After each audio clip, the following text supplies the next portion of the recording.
Sayangilah kami dengan iman di hati,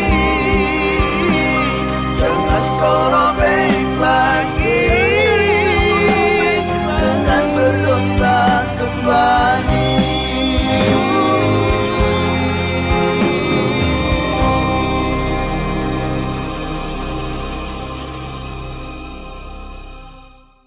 Assalamualaikum warahmatullahi wabarakatuh. Waalaikumsalam warahmatullahi wabarakatuh. Alhamdulillah, puji syukur senantiasa kita panjatkan kehadiran Allah. Hari ini kita bisa dipertemukan kembali dalam program Sisha TV 2 Dai Berbagi. Masih bersama saya Agus Idwar dan juga Kimo Kemohai Atali. Assalamualaikum Kimo. Assalamualaikum warahmatullahi wabarakatuh. Semangat dong. Insyaallah. Iya, walaupun kita baru dari luar kota ya. Luar biasa. Ya, hari ini kita baru kembali memang dari Jogja. Tadi siang setelah beberapa hari kita berdakwah. Dan ya alhamdulillah bisa berjumpa kembali dengan Bapak Ibu sekalian. Jadi memang tiap malam Jumat tuh kita sudah mengunci gitu diri kita. Dan memang kita tuh lebih enak kalau memang di Sisha TV di studio kita langsung mengadakan acara Zoom-nya. Baik.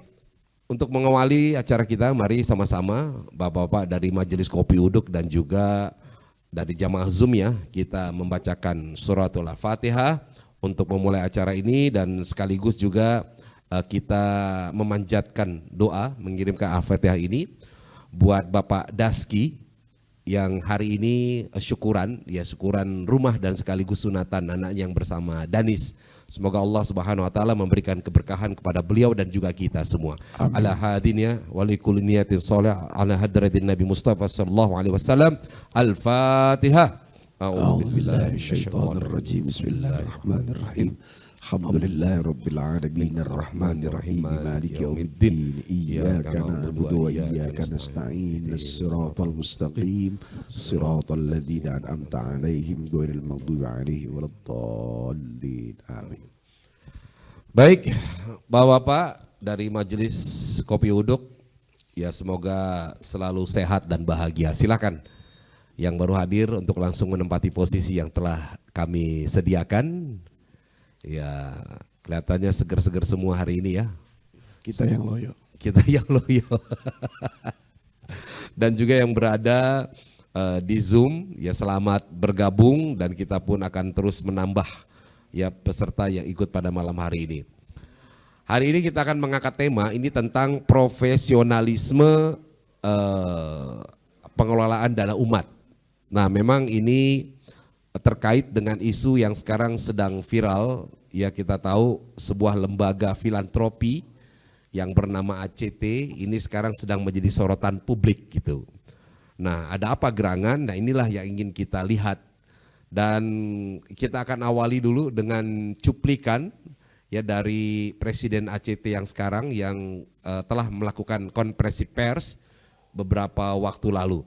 Nah, jadi biar kita mendapatkan informasi yang lengkap tentang isu yang berkembang saat ini mengenai aktivitas ataupun hal-hal yang terkait dengan dugaan penyalahgunaan dana umat oleh lembaga ACT. Dugaan ya, ini belum terbukti dan ini memang harus dibuktikan. Nah, kemudian dari pihak ACT menjawab, ini adalah cuplikan yang menjadi jawaban dari pihak ACT. Silakan Kang Ramdan.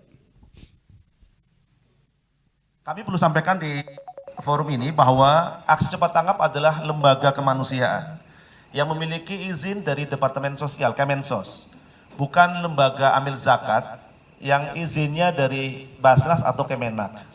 Kalau teman-teman pelajari dalam konteks lembaga zakat, karena dana yang dihimpun adalah dana zakat, secara syariat diperbolehkan diambil secara syariat adalah 1/8 atau 12,5%.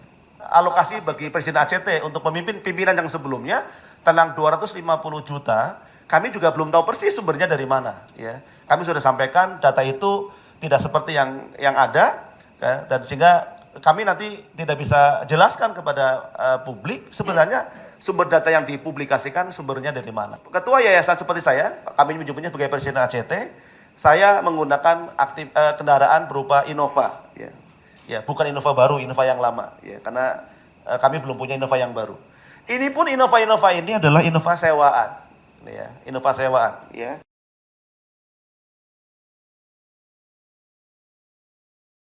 Apa yang disampaikan, jadi saya kebetulan sudah menyimak ini Kimo tentang press release dan juga konferensi pers yang disampaikan oleh pihak ACT, Presiden ACT dan juga didampingi oleh Dewan Pengawas beliau ya, Ustadz Bobi. Nah, apa yang dituduhkan ini telah disinyalir ataupun tertulis di dalam di dalam Tempo ya. Nah, Tempo menjelaskan beberapa hal yang mungkin membuat masyarakat itu terhenyak. Hal-hal penting diantaranya adalah tentang gaji dari presiden, orang-orang petinggi ACT yang mencapai angka 250 juta yang tertinggi. Kemudian ada yang 150 juta, kemudian 80 juta dan sebagainya begitu. Dan ini membuat orang-orang banyak terhenyak. Apakah memang harus seperti itu? Nah, kemudian yang kedua terkait dengan fasilitas mobil Alphard, kemudian juga ada Pajero Sport dan yang lainnya. Tadi sudah dijawab oleh Presiden ACT yang baru ya, bahwa mengatakan fasilitas tersebut sebenarnya itu bukan fasilitas pribadi, melainkan fasilitas yang digunakan untuk menjamu tamu-tamu yang datang. Jadi mobil Alphard itu untuk memberikan kenyamanan kepada tamu-tamu yang datang ya, dijemput ya dengan mobil Alphard. Dan sekarang semua mobil mewah yang tertulis di Tempo tadi itu sudah dijual gitu, artinya sudah tidak ada lagi dan ini sudah masuk ke dana kas dari ACT ya untuk dipergunakan dalam program-program ACT. Nah, hal inilah kemudian yang tetap menjadi polemik sampai akhirnya pada tanggal 6, sekarang tanggal 6 ya. Tadi saya membaca berita terakhir kemarin ya 6 ya. Kementerian Sosial telah mencabut izin dari lembaga ACT. Ini banyak menimbulkan reaksi di masyarakat. Salah satunya adalah dari Sekjen MUI, Buya Anwar Abbas itu sempat mengatakan, kenapa pemerintah, Kementerian Sosial dengan cepat mencabut begitu? Karena dalam logika beliau, ini Kimo, ketika ada hal penyelewengan di dalam sebuah institusi, harusnya bukan institusi yang dibubarkan. Harusnya adalah oknumnya yang kemudian diselidiki. Nah, dia memberikan sebuah analogi, kalaulah misalkan lembaga pemerintahan seperti DPR, kemudian lembaga Kementerian Sosial itu sendiri, kalau seandainya terjadi penyelewengan atau tindak korupsi, apakah kemudian lembaganya dibubarkan gitu loh logikanya. Nah, tentunya ini yang harus diselesaikan adalah orang-orang ataupun oknum ya yang dituduh jadi sinyalir melakukan sebuah tindakan penyalahgunaan. Nah, ini adalah fakta yang memang kemudian terungkap di masyarakat. Tapi kemudian tadi memang Presiden ACT sendiri mengungkap bahwa data-data itu dia mengatakan dari mana sebenarnya informasinya. Nah, ini masih dalam proses penyelidikan. Ya, tentang kebenaran data-data tadi sampai gaji yang 250 juta. Tapi kemudian di video itu juga beliau menyatakan bahwa saat ini gajinya itu sudah dipotong ya sebanyak 50-60% kalau nggak salah, dan rata-rata untuk tingkat yang tertinggi seperti beliau ya, Presiden ACT itu digaji sekitar 100 juta per bulan. Nah, ini sebagai sebuah lembaga kemanusiaan, ingat ya, ACT itu lembaga kemanusiaan, bukan lembaga zakat gitu loh. Tapi ACT pun sebagai lembaga kemanusiaan juga menghimpun zakat dan juga wakaf. Nah, sebelum kita membahas, saya ingin dapat komentar nih. Pengen tahu nih bapak-bapak sekalian sampai sejauh mana sih sebenarnya menangkap peristiwa ini. Ataupun apa komentar bapak-bapak sekalian selaku masyarakat Indonesia, mewakili masyarakat Indonesia. Kira-kira mudeng nggak sama kasus yang sekarang sedang berkembang nih Pak? Ya silakan, barangkali dia ingin menyampaikan dulu, kita ingin mendengarkan tanggapan dari bapak-bapak sekalian ya tentang apa yang terjadi di ACT sampai keputusan dari Kementerian Sosial ya mencabut, dan bahkan PPATK telah membekukan rekening sebanyak 60 rekening, dan bahkan kalau tidak salah saya dapat tadi informasi terakhir sampai 300 rekening yang kemudian dibekukan yang terkait dengan ACT. Wah, seru ini kelihatannya. Oke Pak, ada Pak RW? Wah, Pak RW sebagai pengamat ekonomi untuk lingkungan RW, silakan Pak RW. Bismillahirrahmanirrahim. Ya kalau menurut saya sih, kalau lembaga AJT itu nggak usah dibubarkan. Ya harus tadi bilang oknumnya. Itu harus usut tuntas.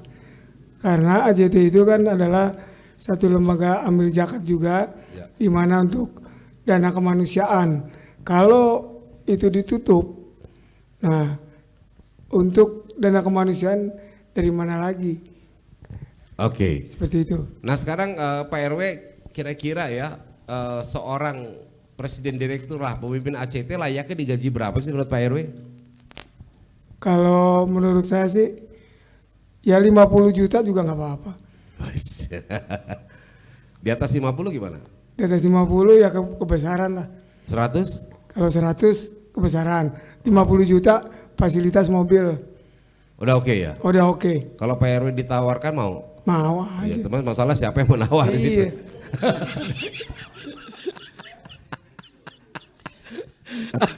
Kata RW nyesel gue jawab. Baik, terima kasih Pak RW. Ada lagi teman-teman yang lain? Ya ini sharing dulu ya, kita pengen tahu nih pandangan masyarakat itu seperti apa.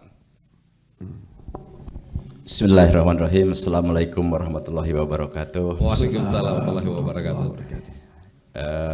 Masalah ACT itu kan menurut saya pribadi begini Pak ya, itu lembaga mengumpulkan dana umat dan untuk kepentingan umat, artinya bersosial. Jadi kalau presiden direkturnya aja gajinya sampai 250 juta, artinya di situ bukan lembaga kemanusiaan. Itu artinya badan usaha, income nyari dia gitu loh. Kalau sekarang sekitar 150 juta, Pak. 150 juta itu kebesaran, Pak. Menurut saya tidak digaji pun juga kalau untuk kemanusiaan lillahi ta'ala aja. Kenapa harus gajinya gede gitu loh. Ya kalau untuk sebagai kemanusiaan taruhlah gajinya 15 juta, fasilitas mobil Innova 1 itu masih wajar lah. Nah kalau sampai 150 juta itu mah bukan untuk kemanusiaan Pak menurut saya Pak. Itu mah nyari income di situ dia. Oke. Kalau Bapak sebagai orang yang ingin menyalurkan dana ke sebuah lembaga ya, terlepas lah misalkan dari, di luar ACT, Bapak tahu pimpinan lembaga tersebut digaji 100 juta, kira-kira mau nyumbang ke sana nggak? Kagak saya Pak. Iya, mendingan saya sumbangkan ke langsungnya berhak yang menerima Pak. Itu aja, terima kasih. Assalamualaikum warahmatullahi wabarakatuh. Ya, ada lagi yang lain. Silakan Pak.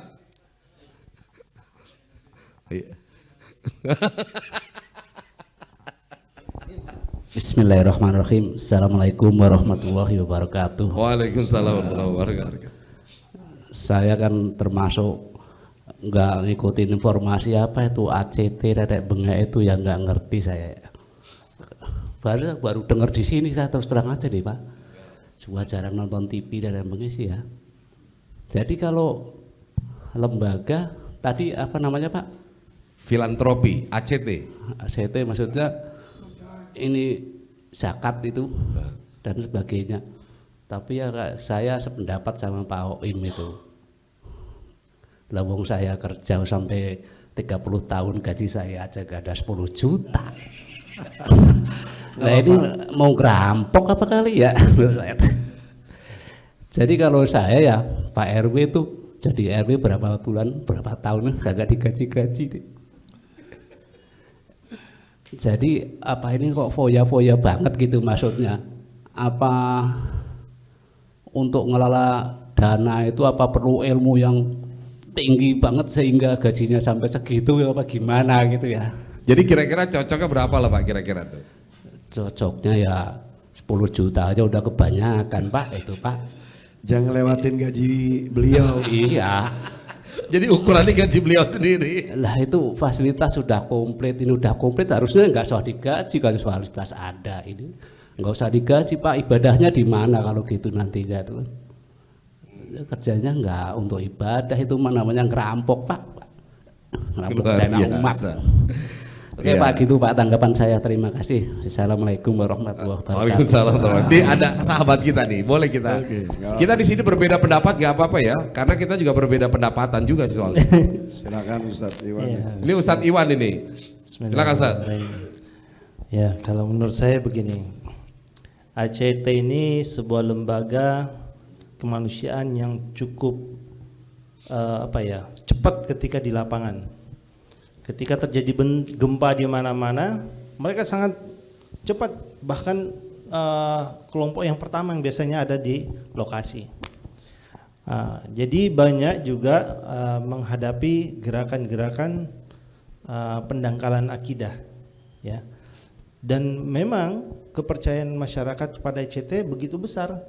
Jadi menyalurkan dana, mewakafkan aset yang mereka miliki luar biasa. Saya tidak melihat dari sisi pendapatan dari para komisaris ya, dari ACT, direktur, saya nggak mau melihat itu. Tetapi ada apa kok tiba-tiba ini muncul? Ada apa? Ada sesuatu nih.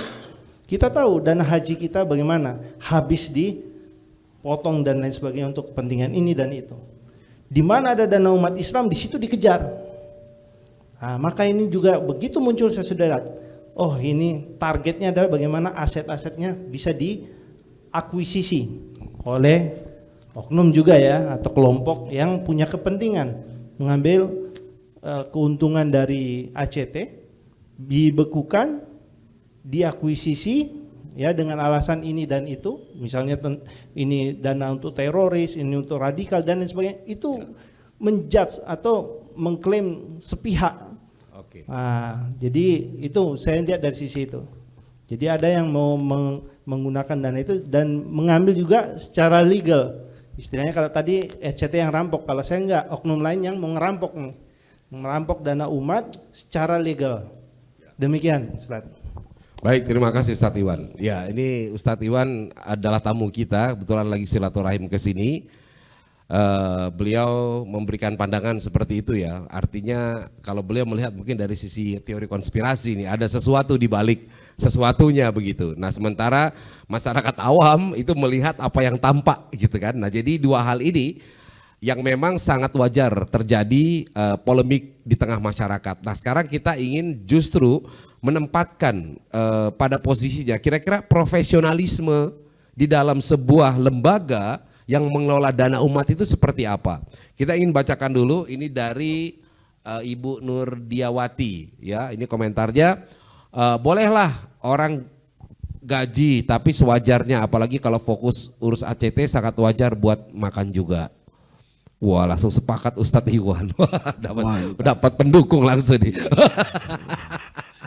Ya, jadi kondisi emang begitu Pak. Makanya sebenarnya yang kata Ustadz Iwan tadi agak ada benang merah ya dengan apa yang disampaikan oleh, walaupun tidak sama persis ya, oleh Sekjen MUI ya Buya Anwar Abbas yang mengatakan kenapa sih harus dicepat-cepat dibekukan gitu loh, kenapa harus cepat-cepat dicabut izinnya, dan reaksinya kelihatannya kok kelihatan cepat banget gitu. Dalam waktu beberapa hari begitu isu ini mencuat langsung dicabut. Nah, kalau saya baca di sosial media, alasan Kementerian Sosial ini karena ACT dianggap sudah melanggar. Yang tadinya dana operasional itu hanya berkisar antara 10%, kemudian berdasarkan laporan keuangannya menggunakan sebanyak 13,5%. Nah, sebelum Kimo akan memberikan tanggapan, saya hanya ingin memberikan ilustrasi dari yang lain ya. Jadi lembaga yang lain, ini seperti Dompet Duafa misalkan. Di dalam tulisan juga yang saya baca di harian di Republika Online, di sana itu Dompet Duafa menggunakan dana operasional secara keseluruhan 12,5% sesuai dengan 8 asnaf di dalam distribusi zakat. Kemudian dari 12,5% itu ada 6% yang dipakai untuk gaji. Jadi pendapatan mereka itu sekitar 400 miliar. Artinya dari 400 miliar itu 12,5% itu sekitar 5 kalau nggak salah ya. 50 miliar. Nah dari 50 miliar itu kemudian dipotong lagi 6 miliar, 6%.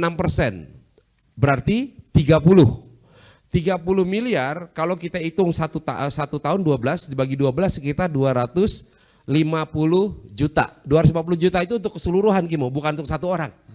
Untuk keseluruhan dana karyawan. Ya, itu kasusnya walaupun tidak diperinci di yang terjadi di Dompet Duafa. Nah, kemudian di Basnas. Basnas, gaji dari Basnas ini ditanggung oleh masuk dalam peraturan di pemerintahan.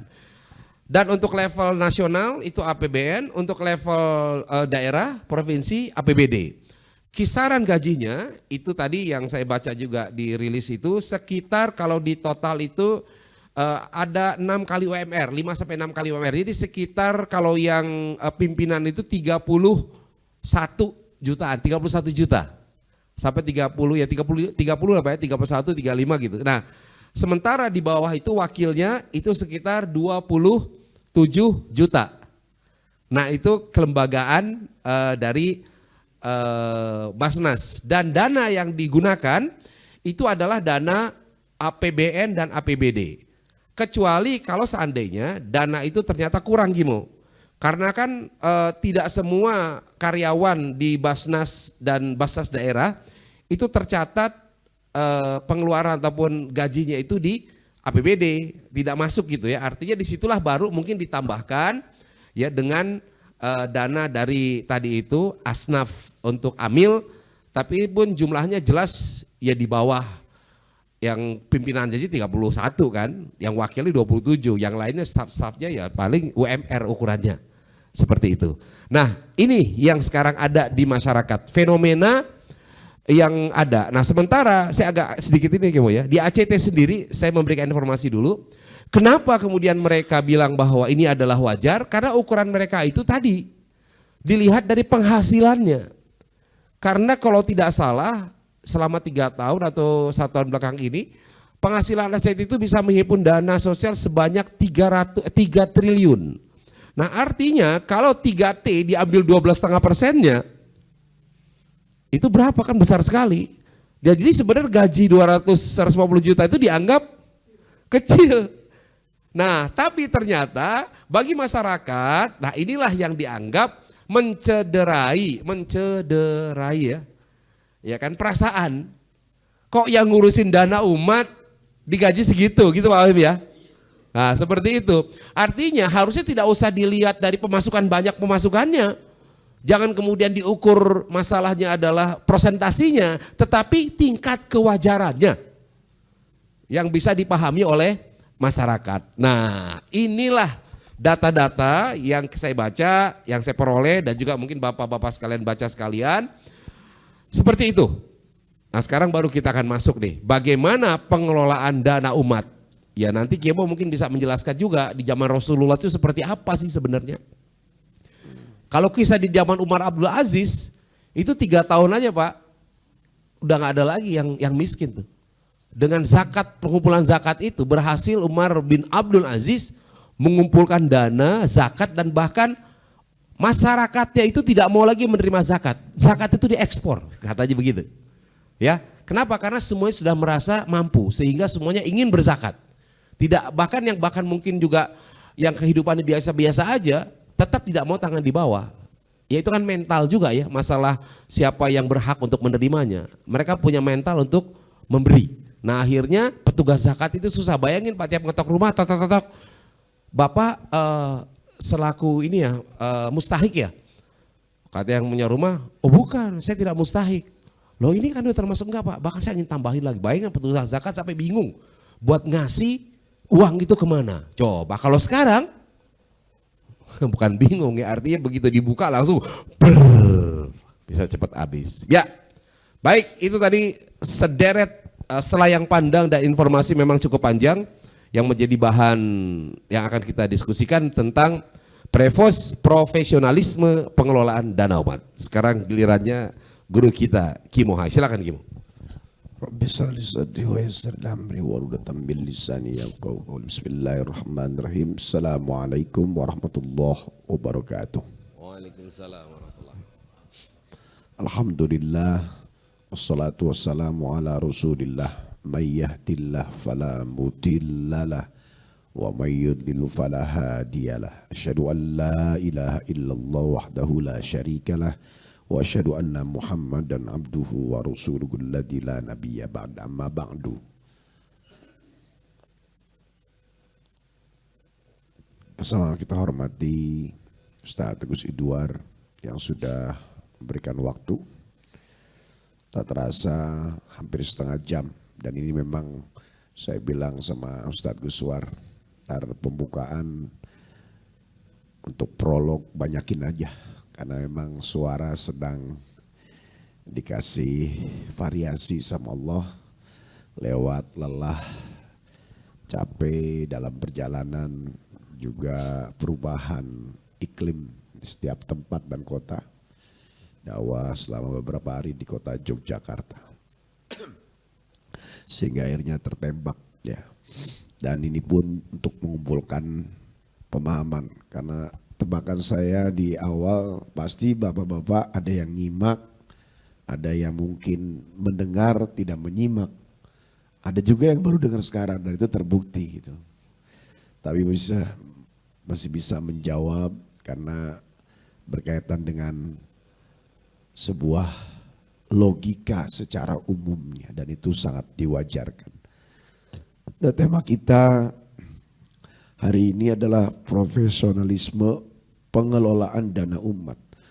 Dari tema ini ada beberapa hal bagiannya. Pertama, bagaimana sih kinerja ACT itu sendiri. Yang kedua, ada sisi mungkin politik lah yang terkait di sekitar ACT. Dan yang ketiga, kita akan ngobrol khususnya dari saya dari sisi bagaimana dulu pengelolaan dana umat di zaman Nabi. Kita mulai dari yang ketiga dulu.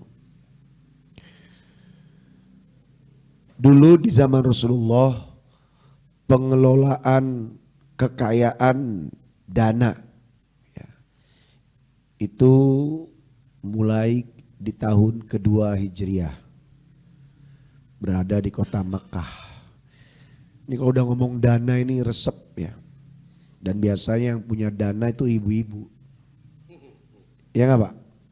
Kenapa ibu-ibu? Karena ibu-ibu yang suka nyanyi, ya dana, dana. Serius banget muka-mukanya ini. Pertama lagi nyimak nih suara, oh gitu amat gitu loh. Yang kedua serius tadi. Zaman Nabi tahun kedua dibentuk Badan Lembaga Pengelolaan Dana. Kenapa sampai terbentuk? Karena sahabat sempatnya cekcok berkaitan dengan harta ghanimah, harta rampasan perang. Jadi kebiasaan orang dulu tuh kalau perang memang bebawaan, bekal, termasuk alat perangnya baju zirah. Ya baju zirah, panah, pedang, kuda itu pun harta semua. Karena Nabi kalau udah siap-siap Allah memerintahkan perang. Yang kaya beli kuda, beli baju, beli alat, beli baju zirahnya. Yang setengah kaya nggak beli kuda, beli alat perangnya. Yang terbatas dia membantu memberikan bekal. Yang nggak punya apa-apa jadi relawan ngurusin konsumsi atau ya pada pekerjaan yang lainnya. Artinya alat-alat perang itu berharga. Dan ketika mereka kalah, ada berapa ribu orang dapat, lah itulah harta. Ya. Tahun kedua Hijriah ini dibentuk, tapi masih manual. Belum ada bendahara, belum ada tanggal masuk, surat masuk, ya, belum ada catatan. Tapi di zaman itu setiap dapat harta itu langsung habis dibagikan. Ya. Dan sangat setuju ketika ada masjid masuk kotak amal setiap Jumat, jadilah sesuatu atau dihabiskan. Baik itu membantu fakir miskin, yatama atau pembangunan. Terkadang masjid itu berlomba banyak-banyakan saldo. Banyak-banyakan ya dari pendapatan. Padahal dari umat pengennya cepat nyampe dan manfaat. Kembali, sampai di zaman Rasulullah itu wafat. Sayyidina Abu Bakar khalifah yang pertama itu hanya 3 tahun. Melanjutkan, tapi sudah mulai ya agak sedikit rapi. Masih manual, belum ada tanggal, kapan uang masuk, harta masuk, ya. Pada saat itu zaman khalifah belum ada gaji. Sayyidina Abu Bakar Siddiq. Ada gaji pun ketika ada peristiwa lucu. Ketika Abu Bakar Siddiq memanggul dagangannya ke pasar, ketemu Sayyidina Umar. Ya khalifah mau kemana? Mau ke pasar. Loh, engkau ini khalifah. Kok khalifah ngapain bawa gitu? Bagaimana dengan kehormatanmu? Aku ini hanya sebagai pemimpin umat saja. Kalau aku tidak berdagang, bagaimana aku menjemput nafkah untuk keluargaku? Dari situlah atas usulan Umar bin Khattab, ya Khalifah Abu Bakar Siddiq mendapatkan gaji dari Baitul Mal wa Tamwil. Dan itu pun pemimpin negara. Ya, kurang lebih 6.000 dirham. Tidak ada hitungan per bulannya. Apa itu mungkin berapa minggu, 4 minggu, apa mungkin dalam 1 tahun, kita nggak paham. Yang jelas 6.000 dirham. Kalau 1 dirhamnya itu anggap misalnya contoh 5.000, kurang lebih 30 juta lah sebulan. Pemimpin negara. Sayyidina Abu Bakar wafat, naik khalifah Amirul Mukminin Sayyidina Umar bin Khattab. Dana yang masuk Baitul Mal wa Tamwil ini ada dari zakat mal, zakat fitrah, ada namanya jizyah. Jizyah itu pajak. Pajak biaya pengamanan. Keamanan bagi negara yang ditawarkan untuk beriman, masuk Islam, mereka nggak mau. Karena Umar itu kan terkenal dengan suratnya. Bagaimana surat Umar bin Khattab kepada raja-raja yang beragama paganisme, beragama Nasrani. Suratnya begini bunyinya. Aslim taslam awid fa'il jizyah wa illa fala nahnu qaumun yuhibbunal maut kama tuhibbunal hayat. Masuk Islam, selamat kamu. Kalau tidak mau masuk Islam, bayar pajak. Tapi kalau nggak mau bayar pajak, hati-hati. Kami sekelompok kaum yang mencintai kematian sebagaimana kalian mencintai kehidupan. Masya Allah. Keren gak suratnya? Jadi ada jizyah, ada juga kharaj. Kharaj itu apa? Pembayaran tanah, pajak tanah lah. Ya jadi jizyah, zakat fitrah, zakat mal dan kharaj. Di zaman Amirul Mukminin Umar bin Khattab ini pendapatan pemasukan dana umat berlipat-lipat di zaman Abu Bakar Siddiq. Kemudian di zaman Sayyidina Utsman bin Affan lebih meningkat lagi. Karena Utsman itu terkenal sebagai ekonomik. Bersama Rasulullah sebelum diangkat jadi nabi memang sudah seorang pedagang besar. Ya, darahnya darah pengusaha. Ya, ATM ibaratnya. Memang luar biasa. Kalau yang lain ditanya, berapa kau? 1/3. Berapa kau menyumbang untuk Allah? 1/2. Kalau Utsman itu semuanya ya Rasulullah begitu. Nanti nongol lagi punya harta lagi. Di zaman Utsman bin Affan mulailah itu ada armada peperangan, armada laut, tentara-tentara laut. Bahkan gaji dan pembiayaan armada ini dari Baitul Mal wa Tamwil. Berapa sih yang diambil? Ya. Kalau zakat 1/8, kurang lebih berapa tuh? 12,5% itu untuk apa? Amil. Iya. Ya. Kalau Baitul Mal wa Tamwil dari zakat, dari jizyah, kharaj digabung jadi satu, itu hanya 1/5.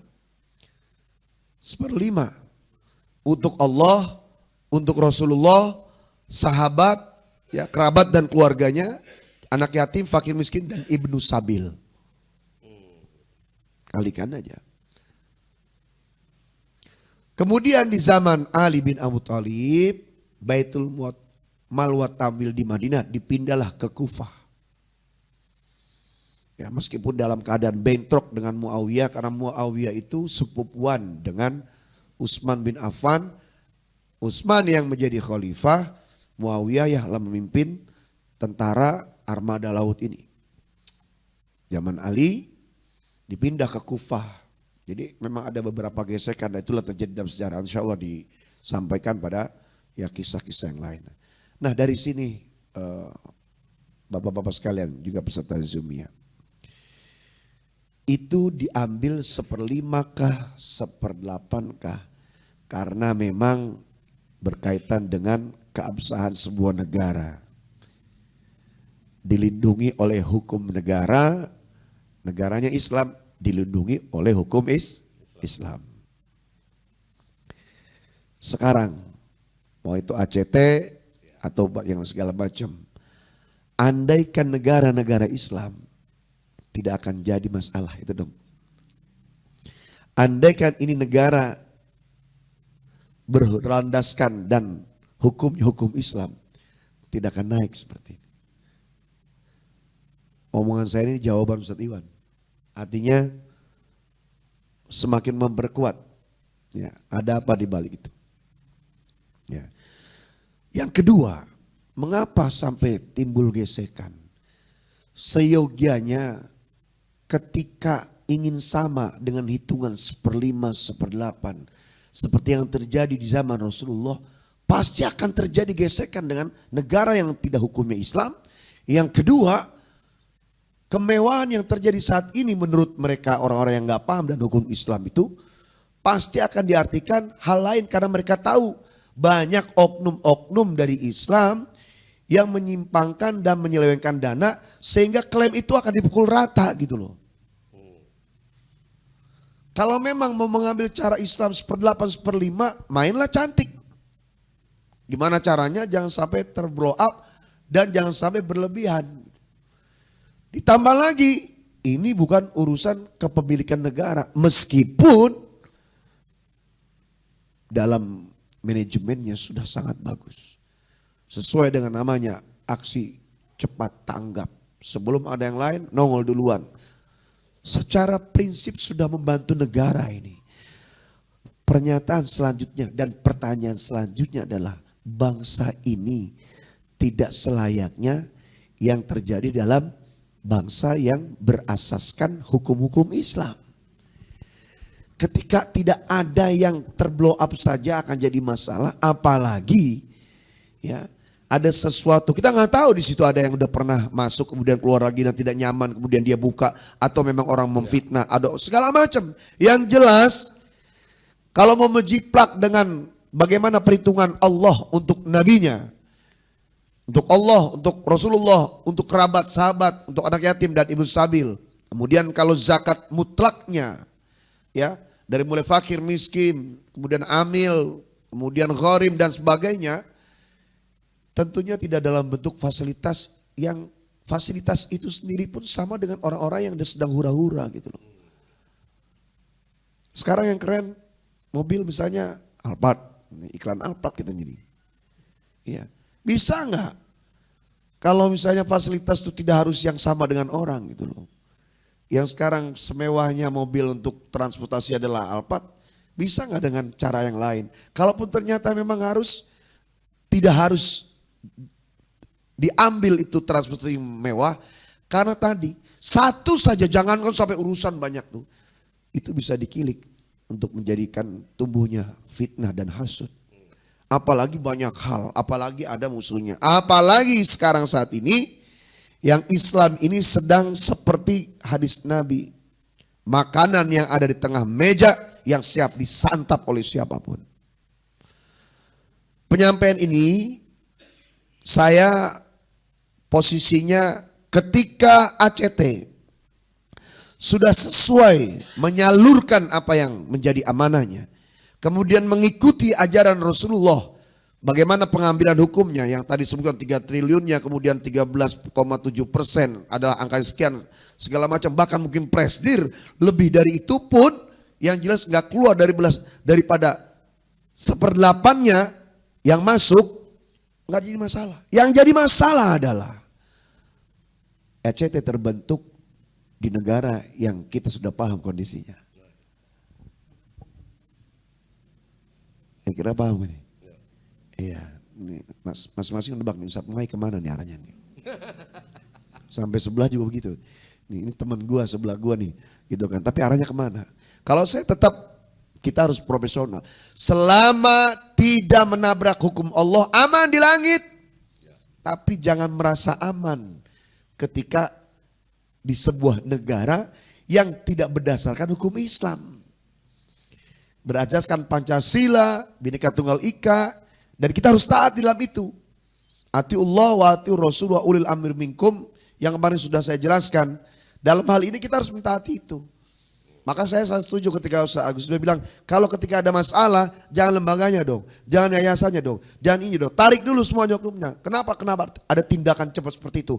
Ada tanda tanya yang sangat banyak di belakang. Yang jelas saya pribadi untuk ACT, selama dia menjalankan amanah dengan baik, kemudian wad usyai'in fi mahallihi, meletakkan sesuatu pada tempatnya, adil, amanah, tegas, lurus, ihsan, maka dia nggak ada masalah. Dan kita nggak patut untuk mengoreksi orang yang melaksanakan perintah Allah sesuai dengan maunya Rasulullah gitu.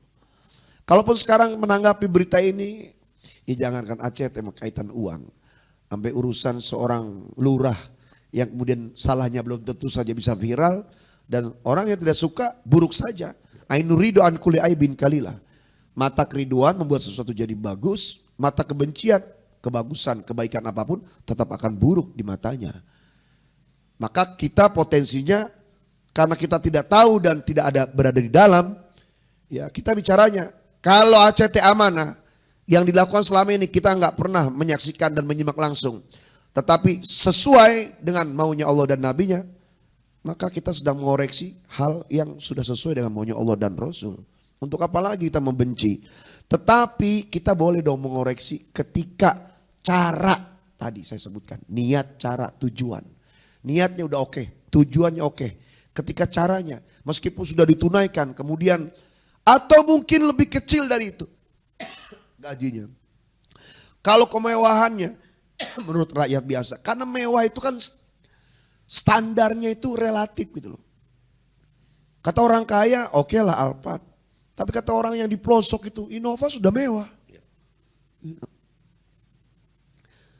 Di Indonesia ini yang lebih banyak orang kaya apa orang miskin? Miskin.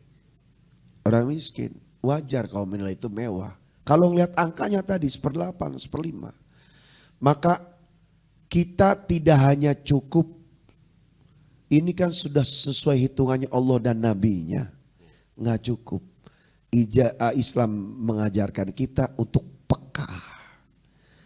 Juga melebarkan telinga, membesarkan mata, menajamkan basiroh.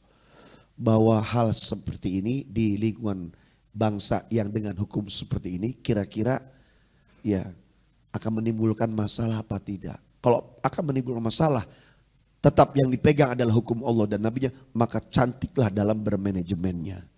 Sehingga tidak akan terjadi hal yang demikian. Saya pribadi meskipun tidak tahu ujungnya di mana, yang jelas ACT setiap ada musibah kan, betul atau tidak Pak? Mungkin Bapak lihat cepat dia. Sama mungkin dengan organisasi yang ada di ormas ya seperti FPI dengan tenaga apa segala macamnya. Ya ACT ini dibentuk pusat. Itu sudah bagus. Membantu pemerintah harusnya. Ya, tetapi ketika tadi sampai keluar, kalaupun sudah ada pembenahan di awal tahun ini ya 2022 Januari bahwa tidak sedemikian, bahkan mereka presidennya pengurusnya bingung ini data dari mana. Andai pun benar pun ya angkanya seperti yang diberitakan viral 250 juta, yang penting di langit aman, gak ada masalah kalau memang hitungannya sudah tepat. Masalahnya adalah ACT berada di Indonesia yang ternyata tidak cukup hanya benar di mata Allah, tapi harus baik di mata manusia. Itu dia luar biasa. Catatan ini nih yang menjadi sesuatu yang harus di highlight, harus di bold, dan harus dimiringin. Gitu. Jadi ukurannya tidak hanya kebenaran ya dari ukuran syariat kan gitu kira-kira gitu ya. Tetapi juga ya harus peka, harus baik, bijak ya menurut kadar pandangan manusia. Dan itu juga dalam konsep Islam seperti itu. Karena kepekaan ini kan sangat luar biasa gitu loh. Ya bahkan di dalam hadis dikatakan apabila ya tetanggamu kamu makan, tetanggamu itu tidak makan, gitu kan dia tahu, maka ya dia tidak termasuk orang yang beriman gitu kan kira-kira gimana ya. Kalau kau masak sayur ya, kemudian tetanggamu sekiranya tahu, banyakin airnya. Nah itu dipraktekin, kalau kita benar-benar dibanyakin air tetangganya kembung. Maksudnya lebihkan, kasih, bagi, intinya gitu. Artinya memang tadi, ya oke lah nih, luar biasa kita terbantu masyarakat di pelosok, ada musibah segala macam, ACT jempol 4 kaki lah misalnya. Tetapi tadi, ya contoh lah, jangankan pengurus yang mengurus dana umat, dana banyak orang yang nerima zakat, dia nerima zakat, kan itu hak dia kan, bener nggak? Orang miskin, fakir dan segala macam nerima zakat, kemudian terima zakat tuh memang dananya lagi banyak dari sekian persennya, karena setiap tempat berbeda-beda kan, sebagaimana 1/8-nya tahun ini dan bulan ini ACT dengan 1/8-nya bulan besok atau besok kan berbeda-beda, ya, termasuk juga yang diterima oleh fakir miskin dari 8 asnaf, 2,5% itu dari apa? Kalau ternyata dia menerima tahun ini memang dananya banyak, kemudian ternyata yang dia terima oleh seorang fakir miskin ini seharga 400 juta, kemudian dia nggak untuk makan, belikan Innova, maka jangankan pengurus dan presidir ACT, sesama penerima hak dan mustahik itu juga pasti akan menghujat pemilik penerima zakat itu. Gila loh, uang zakat bukannya untuk belanja makan, beliin mobil mewah gitu, salah aja gitu loh. Jadi nggak cukup dia bagiannya sekian persen, tapi juga harus mampu bahwa ada mata yang memandang. Gitu. Nah tadi kan gini, Kimo menyampaikan ketika di Baitul Mal itu ada aturan yang berbeda ya, 1/5 buat Allah, 1/5 buat Rasul, 1/5 buat sahabat, 1/5 buat yatim, 1/5 lagi buat Ibnu Sabil. Nah kalau dilihat angka, berarti kan pendapatan ataupun income yang diperoleh Rasulullah itu kan besar sekali, 1/5 dari dana Baitul Mal. Tetapi kenapa kemudian Rasulullah ini hidupnya sederhana dan bahkan cenderung orang melihatnya nggak punya apa-apa? Itulah yang tadi saya sampaikan. Seperti Abu Bakar, dia nerima 6.000 dirham setiap bulan. Ketika wafat, itu masih dapat jatah sebenarnya. Apa yang diucapkan kepada Aisyah Ridho? Kembalikan ke Baitul Mal sepeninggalku wafat. Dipulangin lagi itu. Kemudian zaman Umar bin Khattab mungkin mendapatkan juga sesuai dengan semakin besar. Zaman Umar lebih besar dananya di zaman Abu Bakar. Zaman Utsman lebih besar dananya di zaman Umar. Dan zaman Ali juga sama, semakin besar banyak. Sampai tadi disebutkan tidak ada miskin, berarti semakin besar dana yang masuk semakin besar bagiannya. Tetapi Umar bin Khattab pun, kuharamkan keluargaku setiap tahunnya mendapatkan pakaian melebihi 2 potong jubah. Nah ini penting ini buat dirinya.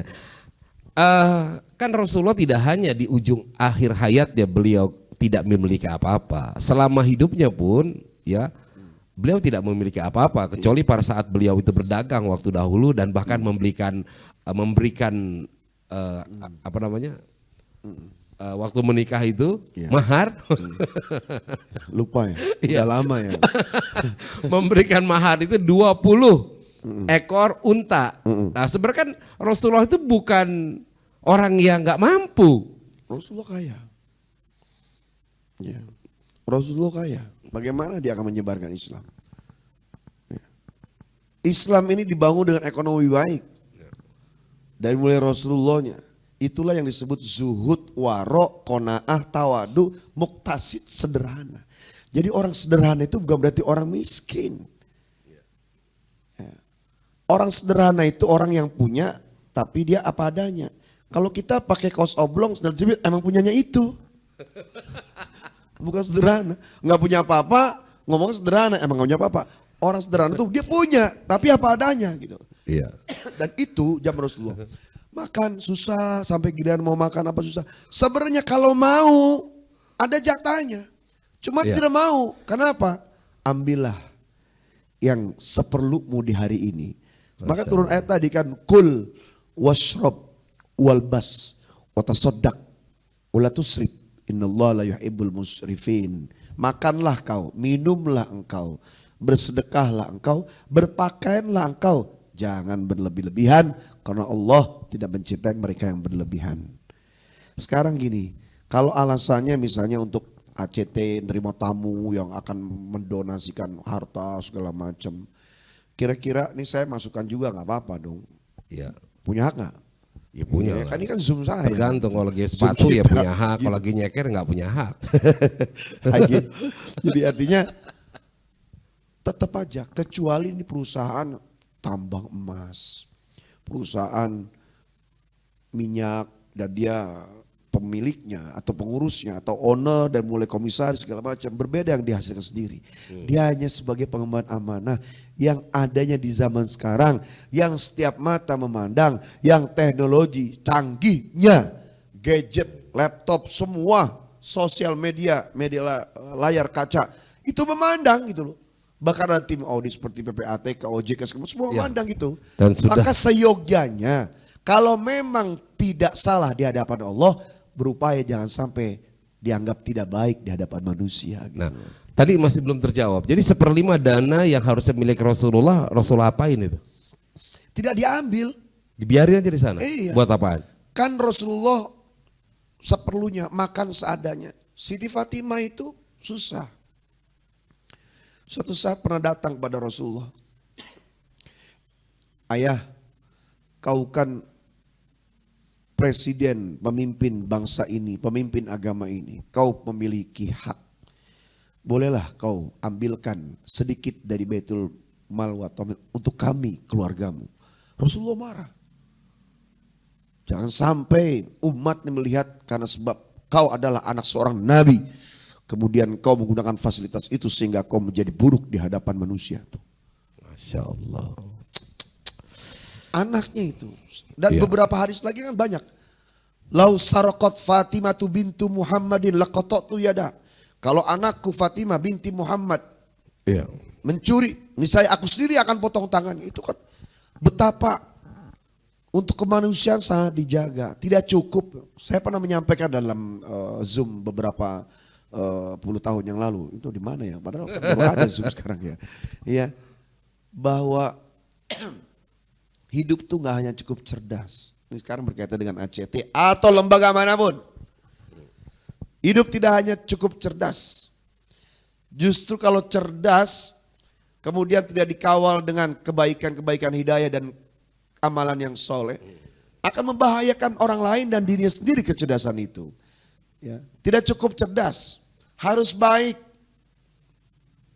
supaya diterima oleh manusia. Nggak cukup cerdas dan baik saja, harus benar supaya diterima oleh Allah. Mungkin lembaga seperti ACT atau yang lain sudah cerdas, hebat di pengolahan dananya, percepatannya, terus aksi tanggapnya. Oke, cerdas, sudah masuk cerdas. Yang kedua perhitungannya, anggaplah sudah benar. Ya, ada tim syariahnya kan? Ya, bahkan beliau Ustadz Bobby Heribo adalah sahabat-sahabat kita juga. Beliau sebagai salah satu dewan syariah, dewan pembina syariah. Insya Allah nggak salah di mata Allah. Cuma ada satu lagi, harus baik. Apa itu harus baik? Supaya cocok tepat di mata manusia gitu loh. Harus tepat. Secara umum saya mensupport ketika sudah baik, sudah benar di hadapan Allah, ternyata juga manifestasi kemudian aksinya sesuai, sudah setuju luar biasa. Masalahnya dua, ada mata manusia yang nggak paham, ada mata manusia yang membenci kepada gerakan-gerakan Islam ini loh.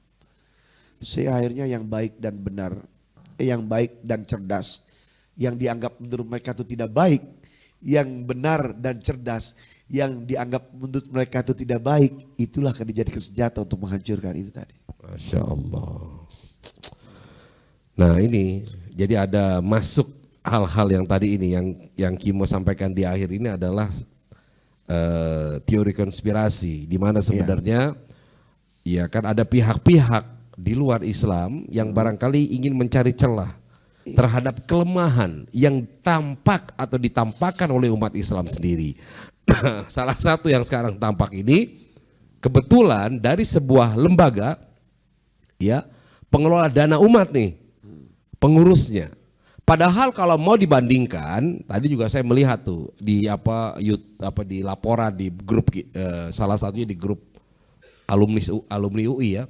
Di sana jelaskan ada juga penyelewengan yang dilakukan oleh, dalam tanda petik ada tulisan itu, pendeta, bahkan sekian triliun. Kenapa tidak diangkat? Itu ada isu yang seperti itu. Nah, ini kan tadi sebenarnya kalau kita melihat apa yang disampaikan oleh Kimo ya, dan juga Ustadz Iwan ya, ini memang sesuatu yang ada ada landasannya gitu loh, bukan sekedar ngomong.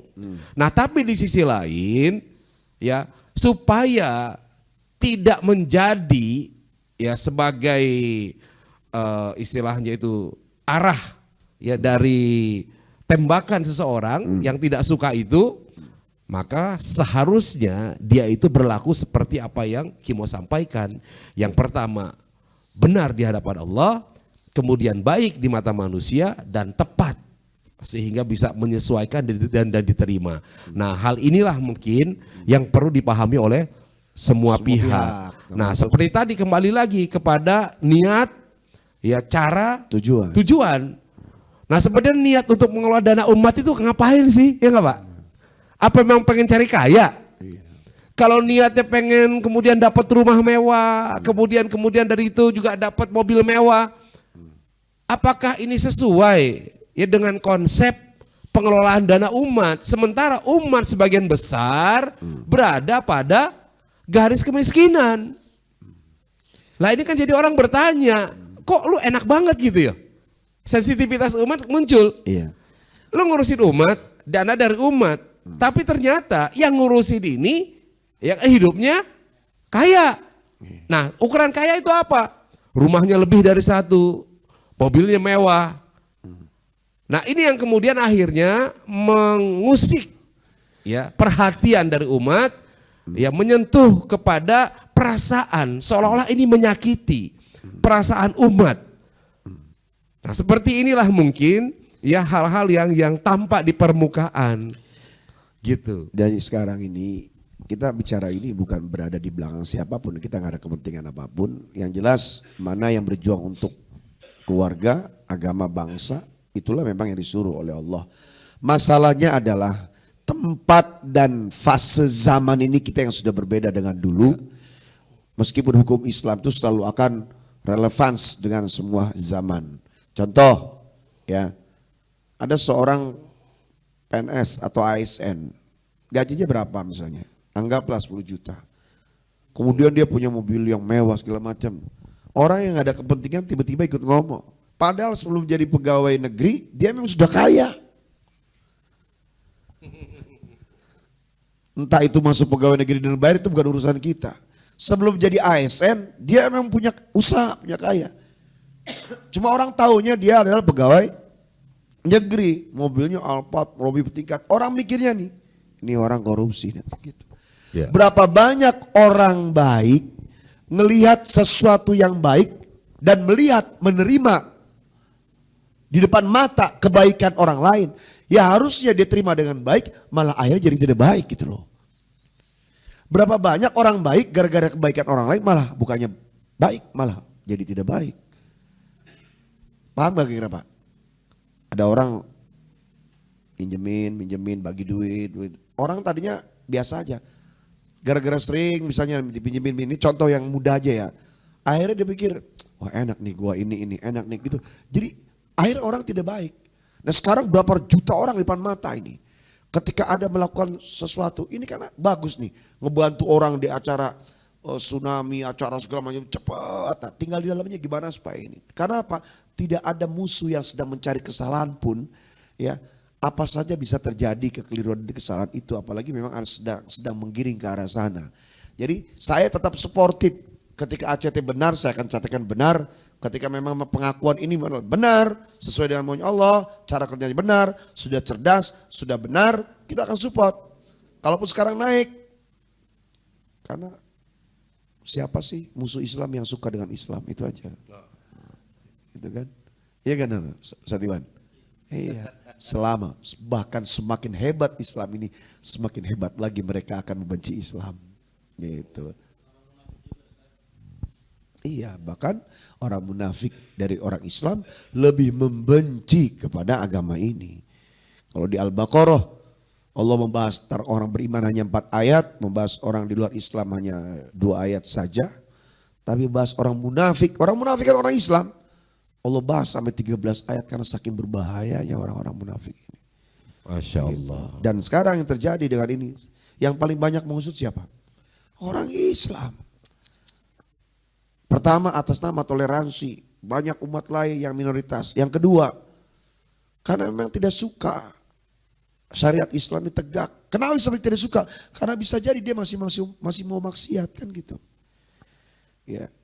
Kalau di Quran disebutkan di antara orang beriman dan orang kafir ada sekelompok manusia yang ingin menjadi penengah dan merekalah orang-orang munafik. Dia mencari kesalahan-kesalahan itu. Benar dicari kesalahannya, apalagi memang jelas mungkin ada kesalahannya. Ini tema kita nggak usah senyum. Saya nggak ada senyum, bapak-bapak nggak usah senyum Pak. Tema kita memang benar-benar tegang ini. Pertama kita ngomongin dana triliunan, ya tentang manajemen yang baik, duitnya kagak ada di sini. Yang ngomong apalagi yang dengar sama-sama nggak punya duit. Tapi inilah umat ini kan merasa memiliki Kimo. Oh iya. Ya gak saling menjaga. Nah itu. Jadi memang betul kalau kita simpulkan dari apa yang Kimo sampaikan. Ya jadi kalau kita itu mau selamat maka kita harus ya minta kepada Allah agar Allah tuh memberikan hidayah kepada kita. Hidayahilah kami ya Allah agar apa? Menjadi orang, menjadi kekasih Allah yang dalam keadaan susah atau senang selalu bahagia. Itulah judul lagu Doa Dai Berbagi. Udah kehabisan banget kita ngomong. Yang satu nungguin yang ini pembicara juga udah suaranya begini. Ya bapak-bapak, tidak hanya pada lembaga, bahkan sub terkecil. Di dalam rumah ada suami, istri, kemudian ada 5 anak. 5 anak ini diperintahkan oleh bapak ibunya, kamu yang ngurusin urusan rumah, kamu yang ngurusin tentang apa namanya itu jadinya. Kemudian kamu juga yang jadi bendahara ya. Anak ketiga misalnya jadi bendahara bro. Ya apa namanya? Udah nggak pakai. Kemudian ternyata dari 5 anak tuh anak yang 3 ini, padahal dia pintar memang cari duit sendiri. Kenapa ditunjuk jadi bendahara? Karena memang dia bisa cari uang di luar. Hanya karena sebab dia mendapatkan amanah bapaknya, ibunya menerima untuk jadi bendahara di keluarga, untuk ngurusin sebuah rumah yang mereka tinggal berlima dan bertujuh dengan bapak ibunya. Kemudian ternyata punya motor yang berbeda dari yang anak pertama, 2 dan 4 ke 5. Pasti anak yang lain 1, 2, 4 dan 5 ini akan jangan-jangan uang dari papa mama nih dipakai beli motor. Iya. Logika nggak Pak? Karena ditunjuk sebagai bendahara tadi. Itu tadi masalah uang sensitif. Mana anak santri kan bilang adunya bil fulus. Faman laisa lahu fulus fahuwa mampus kan gitu.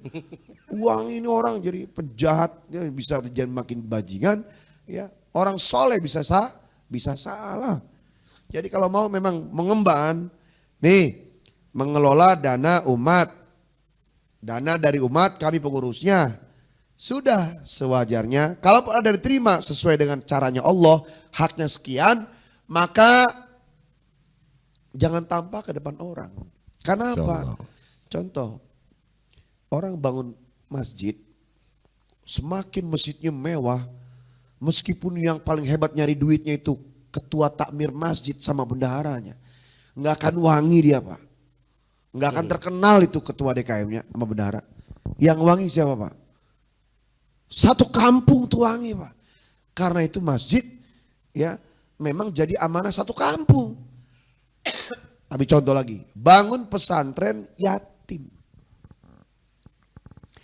Semakin hebat itu pesantren, yang wangi bukan masyarakat di kampung itu pesantren berdiri. Yang wangi bukan hanya pesantrennya, yang wangi bukan masyarakat di kampung itu. Yang wangi siapa? Satu orang, kiainya. Jikalau memang dia nyarinya dari sumbangan, sehebat apapun itu pesantrennya, sehebat apapun tuh kampungnya, yang paling wangi pimpinan pesantrennya. Karena dia cari dana dari itu. Dan ketika dia bermasalah, fitnahnya juga besar. Itulah kalau sudah berkaitan uang. Insya Allah. Gitu, Sekarang saya mau kasih pertanyaan nih ke Bapak nih ya sekalian nih. Kalau misalkan mau nyumbang nih Pak ke sebuah yayasan, ke panti lah gitu, yayasan atau panti, Bapak nyari nih. Ada ketemu bangunan panti asuhan yang satu reot, yang satu megah. Bagus lah ya, bangunan permanen. Mana yang mau dikasih? Yang reot. Alasannya? Nah, ini dia. Jadi ini kan menunjukkan, belum tahu dia yang di dalam sini nggak denger dia suaranya. oh iya, sebentar dulu. Ulang lagi Pak ya. Pak Roim. Nah, jadi kalau ada sebuah yayasan, Bapak ingin memberikan dana ke yayasan, yang satu bangunannya dilihat ini reot, yang satu lagi bangunannya bagus nih. Mana yang mau dikasih? Alasannya?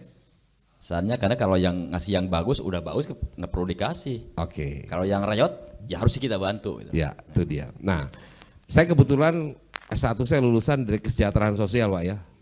Jadi ini bagian dari community development yang kita omongin dari tadi nih, Komdev. Memang kita seringkali melihat dari apa yang tampak visual. Ya, rumah nih. Sekarang saya lihat rumah di pinggir laut tuh di Jakarta Utara banyak kan yang kumuh. Maka seringkali kita ketika ngasih bantuan ke sana. Ya kan? Kenapa kelihatan banget secara visual. Nah, jadi terkadang nih Pak ya. Itu ada namanya teori itu tentang kemiskinan yang permanen. Jadi budaya kemiskinan. Budaya kemiskinan itu adalah semacam budaya yang terjadi dalam suatu komunitas masyarakat yang dia pertahankan. Supaya apa? Supaya memancing orang untuk selalu memberikan.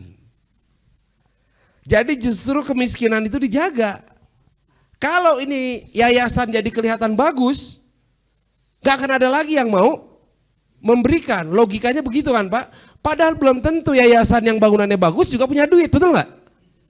Pertama, kedua, kenapa bisa bagus? Karena berarti dia sanggup mengelola dananya dengan baik. Nah sebenarnya ACT dengan bangunan yang megah, yang mewah itu, ini kalau dilihat dari perspektif pengelolaan, dia ini mengelolanya dengan baik sebenarnya. Ya. Dan masyarakat pun sudah memiliki persepsi yang bagus, artinya dia yakin. Ya secara tampak visual, oh ini profesional, maka dia akan berikan bantuan ke sana dan bertambah banyak sehingga sampai 3 triliun. Iya. Tapi kalau boleh sedikit ditambahin atau atau tambahin, berarti ini kan sebenarnya sudah baik. Kalau saya bilang sudah benar. Kalau sudah benar itu berarti amanah, sesuai Allah, sesuai Nabi, sesuai syariat, sesuai agama. Sekarang kenapa ada manusia yang memprotes tentang sesuatu hak yang tadi?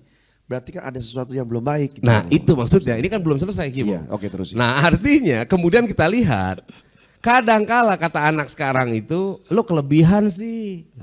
Gitu lah Pak. Ya kan? Lo lebay, lo lebih banget deh. Udah terlihat baik, kemudian pengelola-pengelolanya tadi juga ikut-ikutan secara personal. Ya ini personal, bukan kelembagaan. menunjukkan, memperlihatkan, bahkan mungkin ini kita tidak bicara di konteks ACT aja ya. Oke semua. Memamerkan apa yang dia miliki. Inilah yang kemudian menyakiti hati umat. Kalau hanya dari sisi bangunan, Pak. Kayak tadi misalkan nih, bangunan yayasan bagus. Mungkin orang masih banyak yang mentolerir. Suka bahkan. Tapi ketika kita melihat di dalamnya yang kemudian yang mengelola itu pakai branded, kemudian mobil mewah dan segala macam. Nah, itu kemudian ya kalau gitu sih ngapain gue sampein gitu, karena orangnya aja yang ngelola udah kaya raya. Nah, itulah mungkin ya Kimo ya.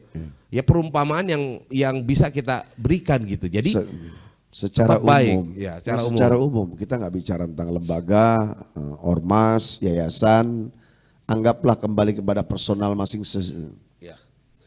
Kenapa sih harus ada infak? Kenapa sih harus ada sedekah? Kan cukup aja zakat yang di rukun Islam.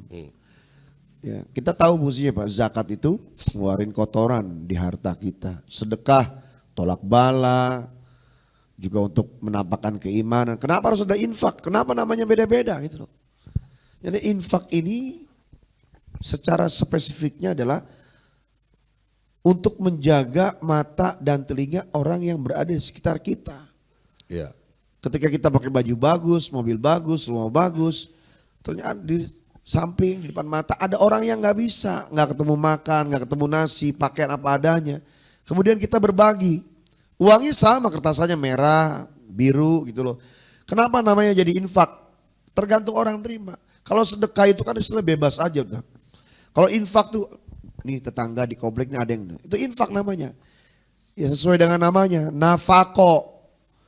Ya nun, fa, ngof, itu artinya berlubang. Satu kata dengan munafik. Munafik juga nafako juga Pak. Nafako yunafiku fahuwa munafik. Kemudian infak, nafako juga, anfako yunfiku infakon fahuwa munfik. Bolong, sama-sama bolong artinya. Cuma kalau munafik bolong imannya, infak bolong kantongnya, sedekah tadi. Nah, tujuannya adalah supaya ya Allah saya memang miskin, tapi orang kaya yang di depan saya itu dia suka berbagi. Terima kasih ya Allah, meskipun saya miskin, kau masih kirimkan orang baik datang kepadaku.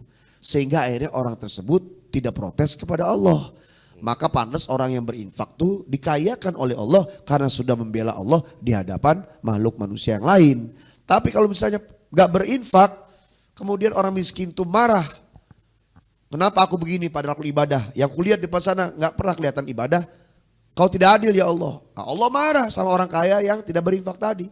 Gara-gara kau tidak berbagi, nih yang miskin akhirnya protes kepadaku. Dibuatlah miskin tuh yang orang kaya tadi. Nah begitu juga dalam hal ini. Kenapa harus ada infak? Dalam rangka menjaga mata, menjaga telinga, menjaga hati.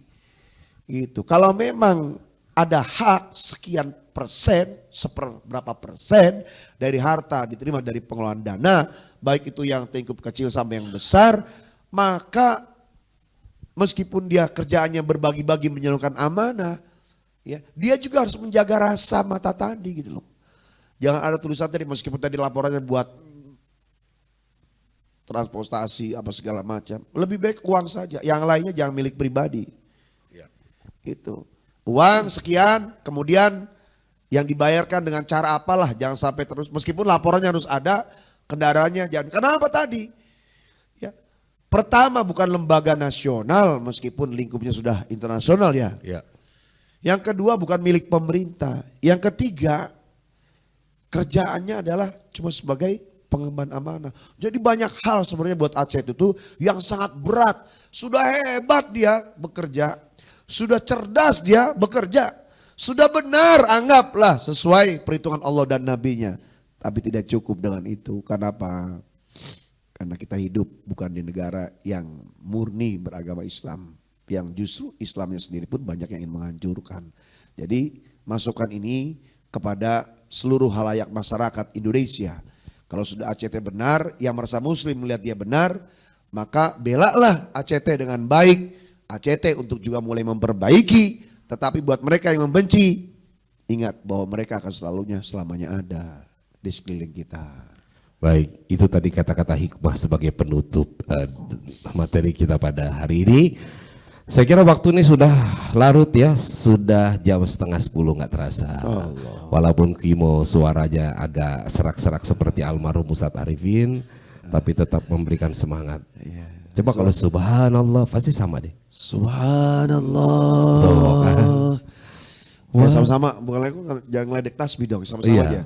Subhanallah walhamdulillah wa la ilaha illallah wallahu akbar. Subhanallah walhamdulillah wa la ilaha illallah wallahu akbar. Baik, silakan langsung ditutup dengan doa. Ya Bapak, semua ada hikmah. Ja'alallahu likulli syai'in hikmah. Allah menjadikan banyak hikmah pada setiap apapun. Jangankan pada sebuah negeri, sebuah lembaga, sebuah organisasi, sebuah institusi, sebuah ormas, sampai pun setiap sesuatu, jangankan makhluk manusia. Ya, apapun kecil besar semua ada hikmah. Ya, hikmah buat ACT, hikmah buat pemerintah, hikmah juga buat mereka yang menyaksikan. Yang jelas makana lillahi yatimmu wa makana li ghairillahi yanhadimu. Apa saja yang karena Allah, di dalam Allah, sesuai maunya Allah, maka akan disempurnakan dan dijaga oleh Allah. Dan apa saja yang tidak bersama Allah, tidak mengikuti maunya Allah, tidak sesama dengan Allah, dalam pengembangan amanah-amanah tadi, tentunya Allah juga akan punya perhitungan sendiri. Mudah-mudahan kita dari mulai pribadi, dengan segala kesalahan, kekurangan, kealfahan, dosa dan maksiat, jangan pernah berhenti kita untuk meminta perlindungan serta ampunan dan hidayah dari Allah. Wa'afanna ya karim. Astaghfirullahaladzim. Falakal hamdu ya ma'bud. Allahumma salli ala sayyidina Muhammad wa ala ali sayyidina Muhammad. Rabbana taqabbal minna innaka antas sami'ul alim. Wa tub alaina innaka antat tawwabur rahim. Allahumma anfa'na bima 'allamtana warzuqna ma yanfa'una. Malam ini tema spesial. Di samping dengan keadaan kesehatan, juga tema yang berat. Yang dikomentari, yang dinilai, yang dibahas, sesuatu yang berkaitan dengan anugerah dan amanah-Mu ya Allah. Maka dari hikmah ini ya Allah, seandainya Kau berikan kami amanah, maka jadikanlah kami untuk bisa menyalurkan dengan amanah dari amanah-amanah-Mu ya Allah. Kami mendoakan untuk ACT juga, yang dimiliki banyak umat Islam, bergerak dalam kemanusiaan ya Allah. Sekiranya benarnya, sesuai dengan benarnya Engkau dan Nabi-Mu, maka peliharalah ACT ini ya Allah. Tapi sekiranya ada 1, 2 bahkan lebih oknum, maka sungguh ACT inilah yang sesungguhnya memberikan manfaat pribadi personalnya Engkau yang maha tahu ya Allah, berikan hidayah ataupun hukum yang sesuai dengan yang telah ditentukan oleh-Mu ya Allah. Ya Allah ya Rabbana, berikan bangsa ini selalu ketenangan yang tidak pernah habis pada sesuatu apapun, selalu menjadi jolak, bergelora, membuat ketidaktenangan mereka yang tidak paham menjadi paham, bahkan menilai dengan sesuatu yang tidak baik. Ya Allah, berikan hidayah pada setiap hati. Bagaimanapun banyak dosa dan maksiat setiap kami secara pribadinya, satu orangnya, maka khususnya untuk banyak manusia ya Allah, lindungi, peluk kami ya Allah dengan jamaah kebersamaan, kerendahan sayap tawadu, mau saling memaafkan, saling menghormati, saling mendukung, baik mereka yang seagama, sekeyakinan, baik mereka juga yang menjadi warga bangsa dengan berbagai macam agama ya Allah. Pelihara bangsa ini Allah dari kehancuran, pelihara Islam dan kemuliaan Islam ini Allah dengan segala perlindungan-Mu. Rabbana atina fid dunya hasanah wa fil akhirati hasanah wa qina adzabannar. Walhamdulillahi rabbil alamin. Baik, demikian kajian kita pada malam hari ini. Mudah-mudahan Allah Subhanahu wa taala memberikan usia yang panjang buat kita sehingga minggu depan kita bisa mengikuti lagi program kajian bersama dua dai berbagi di Shisha TV. Demikian saja, mari sama-sama kita tutup dengan doa penutup majelis. Subhanakallahumma wa bihamdika asyhadu an la ilaha illa anta astaghfiruka wa atubu ilaik. Wallahul muwafiq ila aqwamit thoriq wa billahi taufiq wal hidayah. Assalamualaikum warahmatullahi wabarakatuh. Assalamualaikum warahmatullahi wabarakatuh. Sampai jumpa lagi.